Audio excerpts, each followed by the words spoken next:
escrito por Leví, un publicano que era mirado como un traidor de la patria. A este llamó Jesús, y cuando Jesús lo llama, él deja todas las monedas, deja todo el dinero, deja todo lo que él tenía por seguir al maestro. Gloria al Señor. Y cuando él, aleluya, empieza a caminar con el maestro, se convierte en un discípulo, y al pasar los años se convierte en un futuro apóstol. Y al pasar unos años más después de la muerte y resurrección de Jesucristo, Mateo muere como mártir de la iglesia primitiva. No conozco a nadie que muera por una mentira. Por ende, si los apóstoles murieron por una verdad, murieron por una realidad. Nadie en la historia ha muerto por una mentira, porque las personas cuando mienten, cuando están al punto de morir, se sienten comprometidas y comienzan a soltar la verdad. Es por eso que hay mucha gente en la antigüedad que cuando quería saberse una verdad, a las personas se tomaban, se torturaban para que pudiesen decir realmente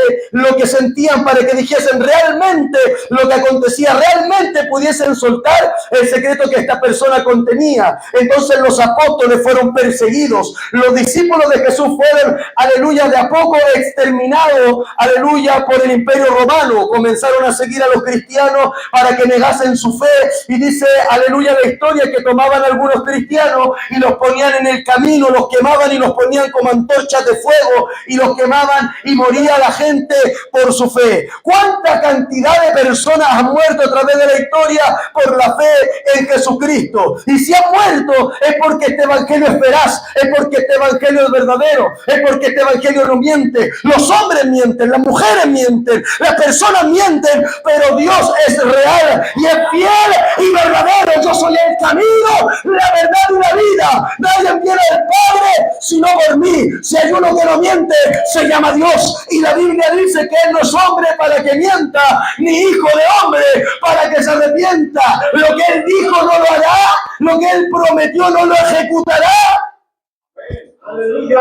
Si Él habló, lo va a hacer. Si Él lo prometió en su tiempo, lo cumplirá. De aquí se desprenden dos tipos de tiempo: el tiempo cronos, el tiempo cronomático, que es el tiempo que tenemos nosotros en nuestro reloj, que se compone de 60 segundos, 60 minutos, una hora, y así sucesivamente hasta las 24 horas, y esto es un día. Y después de eso comienzan a pasar los días y se completa una semana, después se completan meses y después se completa un año. Este es el tiempo cronos. Pero el tiempo kairos, que es el tiempo de Dios, es un tiempo que el hombre no puede determinar. Es un tiempo que el hombre no puede manejar, que no puede controlar. Este tiempo kairos es el tiempo de Dios, en el cual a su tiempo Él te exaltará, a su tiempo Él te honrará, a su tiempo Él te respaldará, a su tiempo Él te responderá.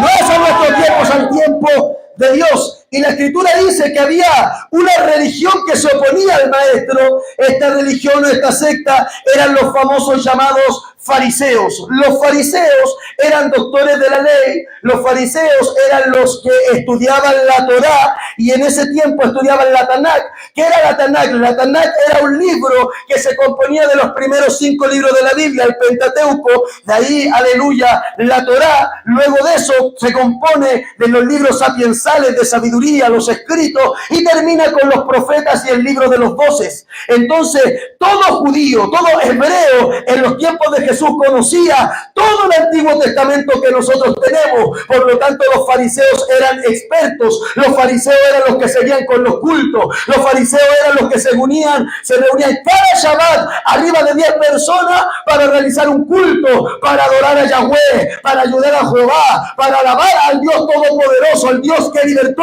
al pueblo de la esclavitud. Ahora, ¿cuál es el problema? Que cuando Jesús comienza a pregonar el evangelio, cuando comienza, aleluya, a exponer la palabra de Dios, cuando comienza a sanar a los enfermos, cuando comienza a levantar al paralítico, cuando comienza a hacer milagros, cuando comienza a sanar a los enfermos, cuando comienza a libertar a los endemoniados, los fariseos son los primeros, junto con los saduceos, que se levantan en contra del ministerio de Jesús. El problema no era que solo se opusiesen, sino que ellos contaminaban a la gente para que no siguieran a Jesús. Frente a esto, si hay algo que Dios no tolera, si hay algo que Jesús tampoco toleró, Dios hecho carne, aleluya, fue la hipocresía. La hipocresía es una palabra griega, hypocrites, que significa respuesta de actor. Era un momento en que en la cultura helénica de los griegos, ellos tenían obras teatrales y venía una persona que le tocaba hacer un papel que no era esa misma persona. Esta persona se ponía una máscara, se ponía un traje, aleluya, y comenzaba a actuar de una manera que no correspondía a su, aleluya, a su esencia. Por tanto, una persona hipócrita es la que parece ser, pero no es. La persona hipócrita es aquella que te sonríe, pero que por la espalda te apuñala. La persona hipócrita es aquella que se sienta en la iglesia, se viste como cristiano, pero su corazón no es cristiano. Alaban a Dios con los labios, pero en su corazón no alaban a Dios. Dicen amar a Dios, pero con sus hechos lo niegan. Una persona hipócrita es aquella persona que te dice amar, pero en realidad con sus hechos no te está amando. Que te dice que te va a seguir donde sea, y cuánto le hemos prometido hasta el maestro, pero no lo seguimos donde sea. El Señor nos envía a ciertas visiones que el Espíritu nos da, nos dirige para hacer la obra de Dios, pero no lo estamos haciendo. Una persona hipócrita es aquella persona, aleluya, muchas veces en la que usted confía, pero a tus espaldas no es leal a ti. Entonces, ¿cuál era el problema? Nos encontramos con este punto en que los fariseos guardaban el Shabbat, los fariseos guardaban el decálogo, no matarás, no adulterarás, no codiciarás, guardaban la ley de Dios, guardaban los 613 preceptos que les dio Moisés en el libro de los Levíticos. Ellos cumplían y se vestían de una manera hermosa delante de los hombres, pero Jesús, que conoce el corazón del ser humano, Dios que lo sabe todo, aún lo oculto que hay en nuestro corazón, la Biblia dice: hipócritas, bien profetizó de vosotros Isaías, en Isaías capítulo 29 versículo 13, y dijo: este pueblo de labios me honra, de labios me ama, de labios me exaltan, de labios me adoran, de labios, pero su corazón está lejos de mí. Jesús decía la verdad, ¿cierto? Entonces es cierto. Ay, nuestro corazón a veces está lejos de él. No está cerca. ¿Dónde está tu corazón? ¿Dónde está tu corazón? A veces nosotros decimos tener fe en Dios y ponemos careta de que tenemos fe, pero realmente cuando no hay dinero la fe se cae. ¡Ay, santo Dios! Se avecinan los problemas, se presentan las tempestades, golpeando con ímpetu nuestra casa, y nosotros que decimos confiar en Dios, lo primero que hacemos, llamamos a los amigos. Lo primero que hacemos, llamamos a alguien de confianza para que nos ayude. Pero ¿sabe lo que dijo el salmista en el Salmo 121? Alzaré mis ojos hacia los montes. ¿De dónde vendrá mi socorro? Y él empezó a mirar a los falsos dioses. Mi socorro no viene de Tamuz. Mi socorro no viene de Baal. Mi socorro no viene de la Virgen María. Mi socorro viene de Jehová. Lo más lindo de Dios es que Él no es hipócrita. Lo más lindo de Dios es que Él no pone caretas de que te ama y después te desecha. No pone careta porque Dios no te ama por conveniencia. La gente sí. ¿Cuántos dicen amén? ¿Cuántas veces no han amado por conveniencia? Y lo triste es cuando nos percatamos. Porque cuando uno se percata, lo primero que viene es la desilusión. Uno se desalenta. Uno se siente traicionado. Uno siente que le fueron desleal. Entonces, imagínense a los fariseos presentándose como el mejor de los religiosos, como un ejemplo de los que guardaban la Torá, un ejemplo de los que guardaban la palabra de Dios. Pero imagínense, en su corazón, ellos cavilaban matar a Jesús. O sea, por mucho que conozcamos la palabra, por mucho que prediquemos, por mucho que cantemos, a veces usted no se da cuenta y al lado suyo usted tiene posiblemente sentado una persona que a usted le tiene envidia. Una persona que a usted dice amarle, pero realmente no le ama. A esto se le llama traición. ¿Sabe lo más terrible cuando traicionamos a Dios? Cuando traicionamos a Dios, cuando nos vamos en contra de su palabra, en contra de su precepto, en contra de su ley, aleluya, el cristiano lo primero que siente es una separación. Esa comunión, eso lindo, eso precioso que uno sentía al obedecer la palabra de Dios se pierde y comienza a diluir. Y pregunto yo, ¿de qué sirve estar en la iglesia si tu corazón está en la casa? ¿De qué te sirve estar en la iglesia si tu mente, tu corazón está puesto en los problemas? ¿De qué te sirve, aleluya, ir a la iglesia si realmente tú sabes que no eres cristiano? Bien profetizó de vosotros Isaías. Este pueblo de labios me honra, pero su corazón está lejos de mí. Parezco de verdad, pero no soy de verdad. Hipocresía. Y la hipocresía nace del corazón. Una persona no es hipócrita porque sí. La persona que es hipócrita nace primero en su corazón y luego se manifiesta exteriormente en los grupos de personas y la gente que está cerca rodeando se da cuenta. Este no era el que parecía decir y parecía ser. Porque del corazón nacen las malas intenciones. Nacen las contenciones, las divisiones, los adulterios, las fornicaciones, la mentira, y esto contamina al hombre. El contexto del capítulo 15 del que nosotros acabamos de leer eran los fariseos levantándose en contra de los discípulos de Jesús que estaban comiendo pan en día de reposo sin lavar las manos. Hay gente que se preocupa de todo lo que nosotros hacemos. Hay gente que se preocupa si usted va a la iglesia o no va a la iglesia. Si usted adora o usted no adora. Si usted sirve a Dios o no sirve a Dios. Hay gente que se preocupa a veces de más. Pero en el corazón esas personas tampoco son cristianas. ¿Sabe lo que hace un verdadero cristiano cuando detecta algo? Dice la Biblia, Gálatas capítulo 6, versículo 1. Dice que si vienes a tu hermano cometer una falta, vosotros que sois espirituales, id y restaurarle con espíritu de mansedumbre, considerándote a ti mismo, no sea de que tú también seas tentado. Entonces no es solo fijarse, es orar por su hermano. Es aconsejar a su hermana, es llamarla, es tenerla cerca, que pueda buscar a Dios, que pueda congregarse, que pueda buscar del Señor.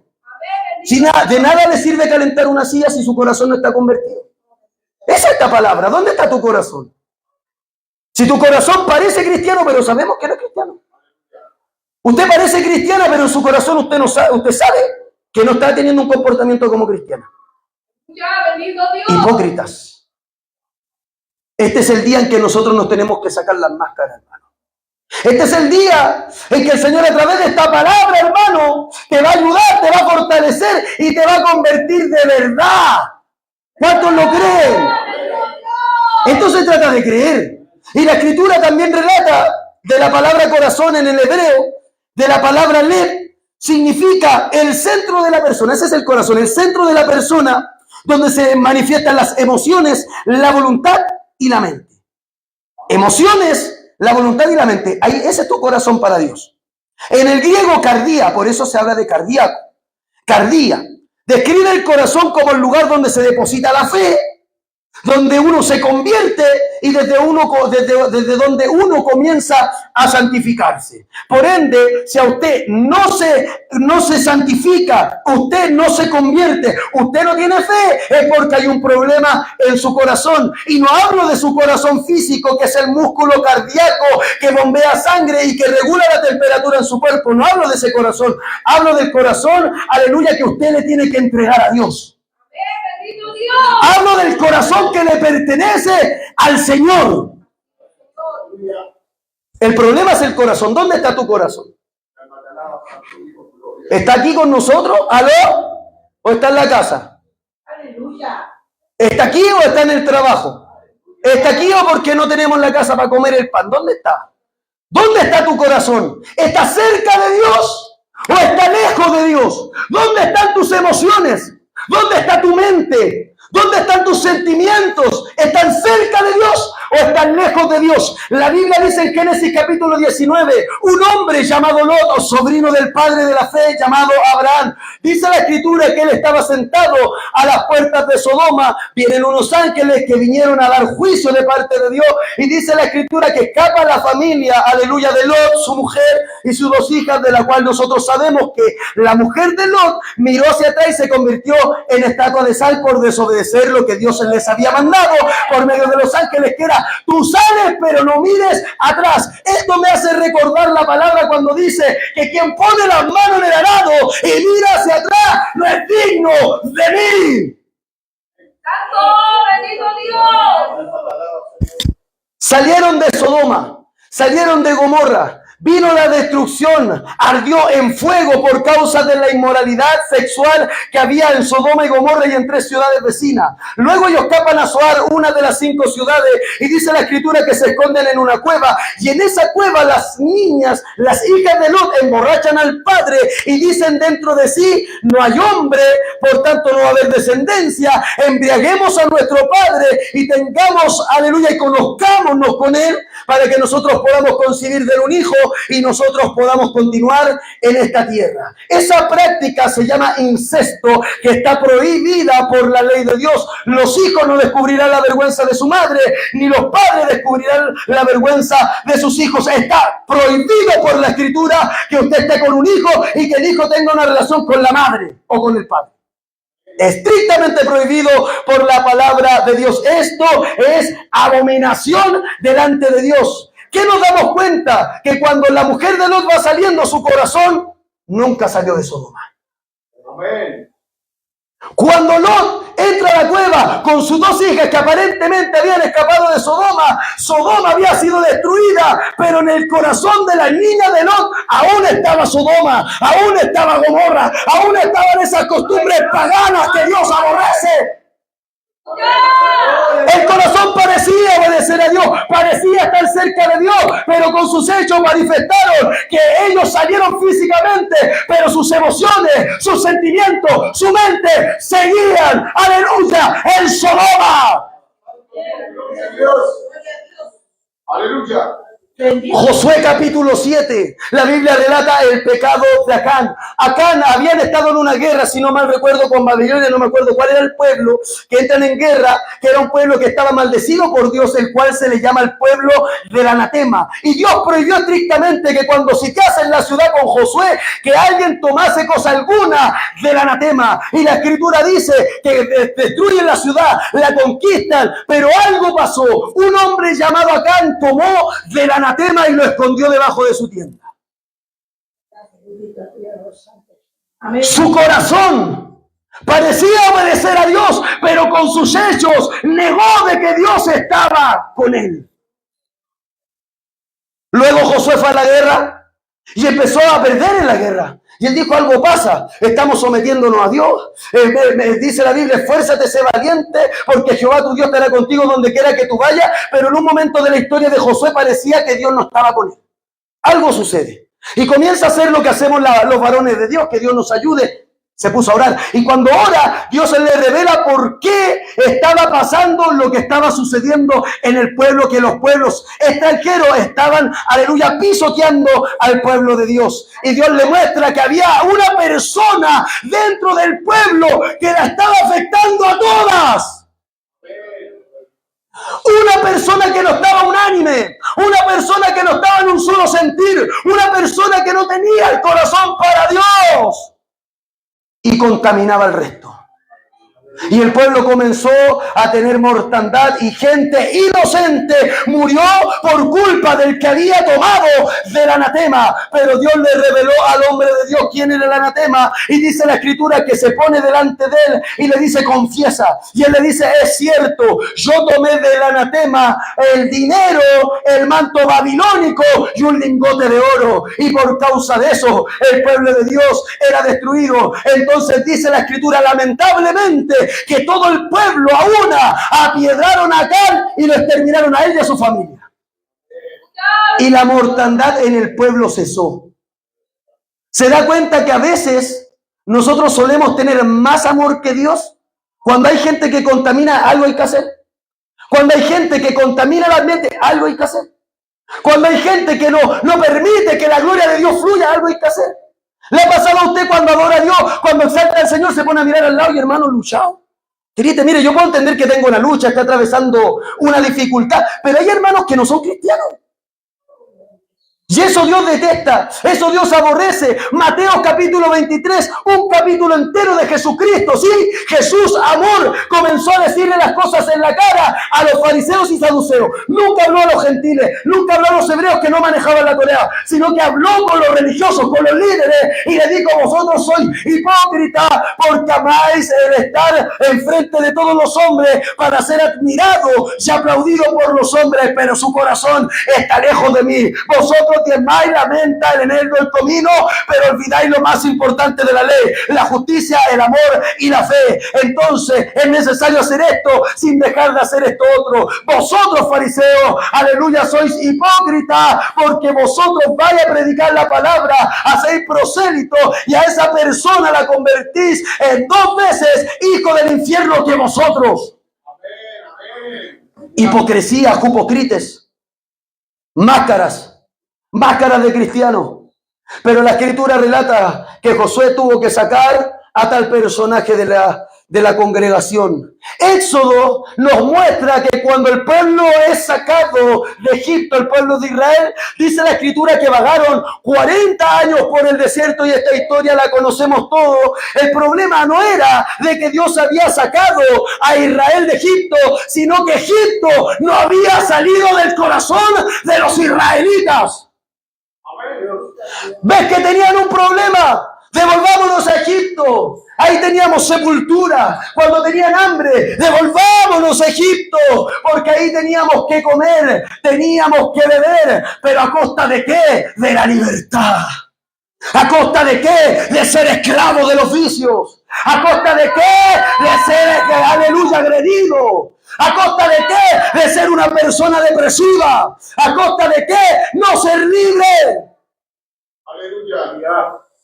40 años vagaron en el desierto y murieron todos, según 1 Corintios, por incredulidad. Solo 2 personas de esa generación entraron. Su nombre era Josué y Caleb, que entraron en la tierra prometida, porque aún así, por un error que cometió Moisés quedó fuera de la tierra prometida. Por tanto, mi hermano, no sea que siendo heraldo para algunos, yo venga a ser eliminado. Puedo cantar lindo, puedo predicar precioso, pero si mi corazón está lejos de Dios, no voy a ir al cielo.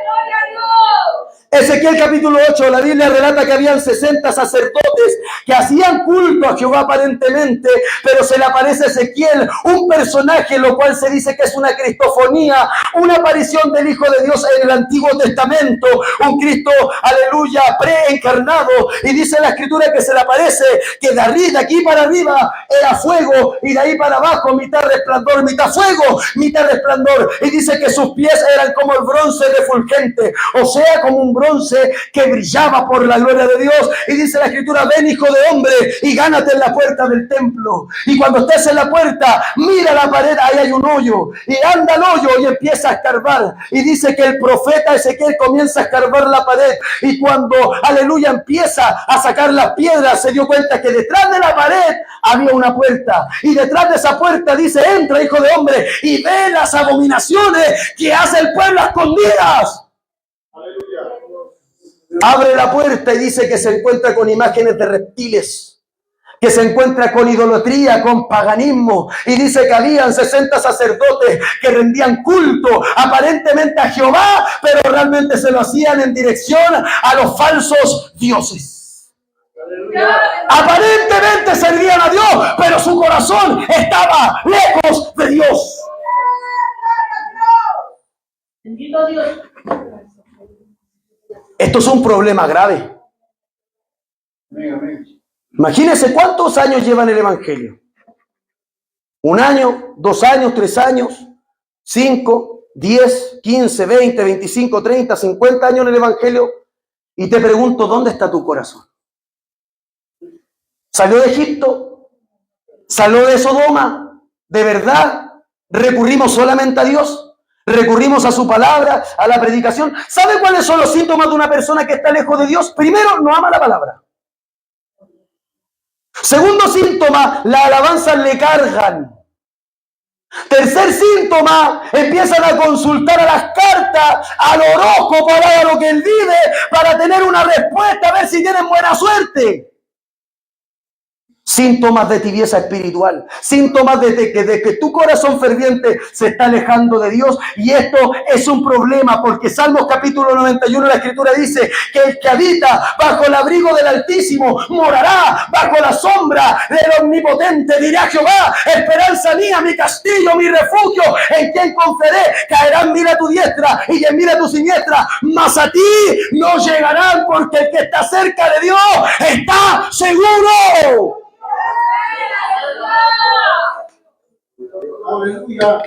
¿Dónde está tu corazón? ¿Está cerca de Dios? ¿Es Dios quien lo cuida? ¿Es Dios quien lo protege? ¿Es Dios quien lo acoraza? Libro de Daniel. También hubo gente que no permitió ser contaminada por el mundo. Los 3 jóvenes del libro de Daniel, que se les pone por sobrenombre Sadrach, Mesach y Abednego, dice la Escritura que en un momento, ellos estando en Babilonia, se les cambia el nombre, le cambian la vestimenta, le tratan de poner costumbres de Babilonia, pero la Escritura dice que ellos no dejaron de que Babilonia entrara en su corazón.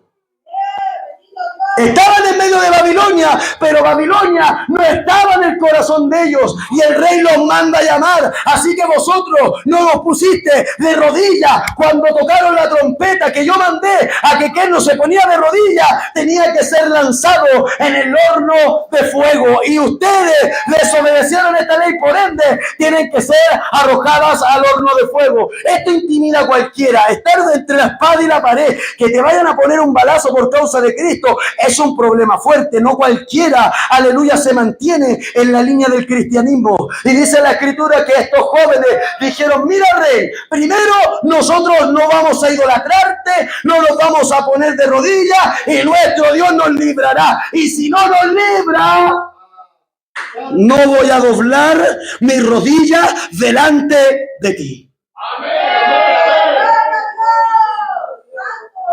¿Sigue siendo su corazón cuando usted sale de esta iglesia? ¿Su corazón sigue siendo cristiano en la casa? ¿Sigue siendo cristiano cuando va al trabajo, cuando atiende a los clientes, cuando se comunica con los hermanos? Porque hay gente dentro de la hermandad, y que Dios nos libre y cuide a esta congregación y a toda la iglesia de Dios, pero hay gente que se llaman hermanos, pero te pasan invitando los días de culto a cumpleaños. Días de culto te invitan al cine, días de culto te invitan al mall, días de culto te invitan a vacacionar. Dime, ¿dónde está lo cristiano en eso, mi hermano? Salimos de Sodoma, salimos de Egipto. Nosotros podemos estar en este mundo, pero no somos del mundo. Padre, aleluya, guárdalo. No te pido que lo quiten del mundo, pero que lo guardes del mal. Ellos no son del mundo, como yo tampoco soy del mundo.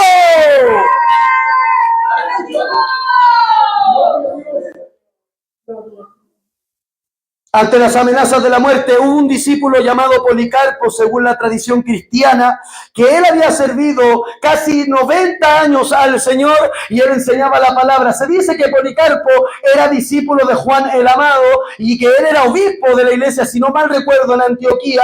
Y dice, aleluya, la historia, que a este hombre los romanos lo atraparon y lo iban a tirar a la hoguera, pero le dieron una oportunidad porque era un hombre bondadoso, era un hombre de testimonio, era un hombre que no le hacía mal a nadie. Y dice esta historia que a Policarpo se le dio la oportunidad de poder negar a Jesús y no lo llevaban a la hoguera. Cito las palabras de Policarpo. 84, esta fue su respuesta. 84 años he servido al Señor y nunca me he hecho un mal. ¿Cómo he de negar a mi Salvador? ¿Dónde está tu corazón? El corazón de él estaba en Jesús. El corazón de él estaba en Dios. El corazón de él estaba en ser una persona cristiana, en no negar sus principios, en no vender la verdad. ¿Dónde está su alma? ¿Dónde está su corazón? ¿Dónde están sus sentimientos? ¿Dónde están sus emociones? ¿Dónde está su mente? Santiago capítulo 4, verso 4 dice: oh almas adúlteras, ¿no sabéis que la amistad con el mundo es enemistad contra Dios? Cualquiera que quiera ser amigo del mundo se constituye enemigo de Dios, sea quien sea. rango que tenga, si se hace amigo del mundo, se constituye enemigo de Dios. ¿O pensáis que la Escritura dice en vano, el Espíritu que ha hecho de morar en vosotros os anhela celosamente? Dios te quiere para Él nomás. Aleluya. Amén, amén. Y todos los que hemos servido al Señor sabemos que Dios no nos ha hecho ningún mal. Pura bendición, puro beneficio. La pasamos mal. De repente a veces recibimos golpes más fuertes que en el mundo, pero la diferencia es que aquí Él no te deja solo. La diferencia es que Él no te abandona. La diferencia es que no te deja tirado, no la deja abandonada. Porque aunque tu padre, tu madre te dejaren, Jehová con todo te recogerá. Primera de Juan capítulo 2 verso 15. No améis al mundo ni las cosas que están en el mundo. No améis al mundo, lo primero. Segundo, ni las cosas que están en el mundo. Porque todo lo que hay en el mundo, los deseos de la carne, todos sabemos lo que tiene este soma, esta carne, los deseos que tiene que son en contra de la voluntad del Señor.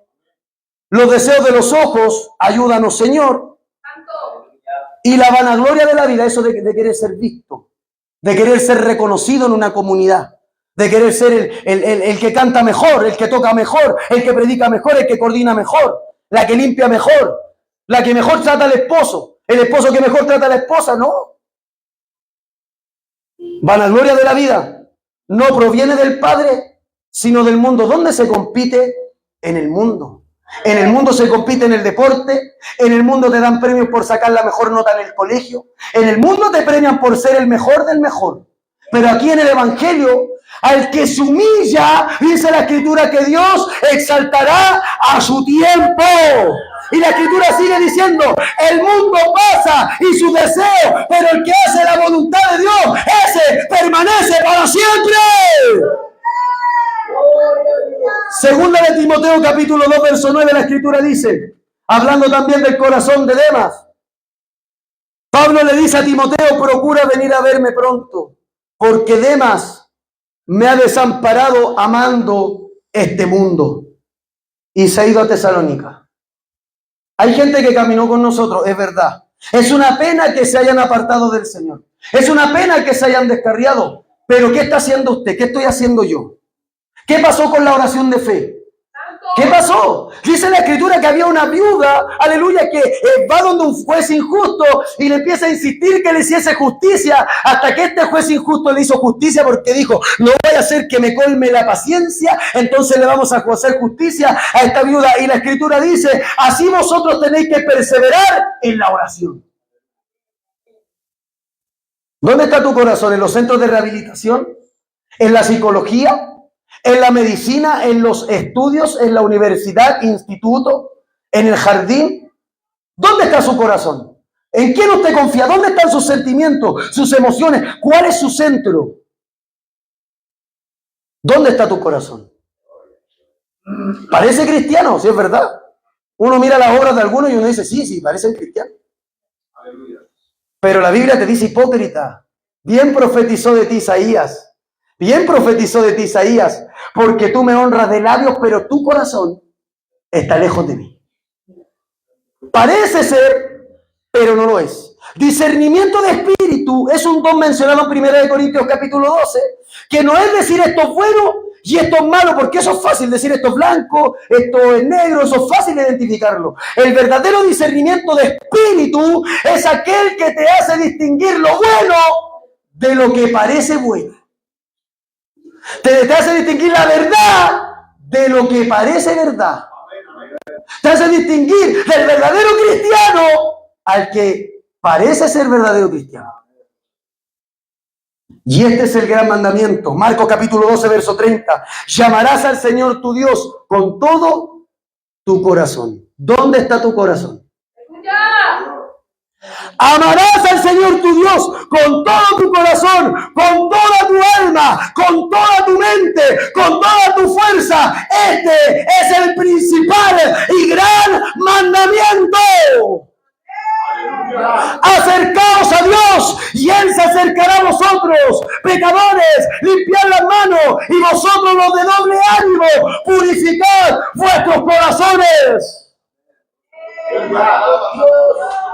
Le invito a que se ponga en pie. Aleluya.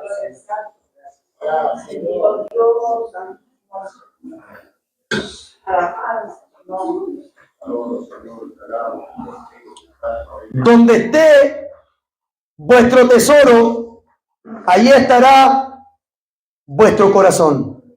No os hagáis tesoros en la tierra donde la polilla, el orín corroe, donde ladrones minan y hurtan, sino hagan tesoros en los cielos donde ni la polilla ni el orín corroen, donde no llegan ladrones ni salteadores no minan y no pueden hurtar, porque cuando estamos ahí arriba, como dice la Escritura, que nuestro depósito está escondido, nuestra alma, nuestra vida escondida en Dios en los cielos. ¿Dónde está tu corazón? Si salió de Egipto, ¿por qué lo primero que pensamos cuando tenemos en un problema es volver a Egipto? Si nuestro corazón no está en el mundo, ¿por qué lo primero que hacemos cuando enfrentamos ciertas situaciones es recurrir al mundo? ¿Dónde está tu corazón? Bien profetizó de vosotros Isaías, hipócrita. De labios me honras, pero tu corazón está lejos de mí. Vamos a orar al Señor. Oh Padre amado, ayúdeme a orar.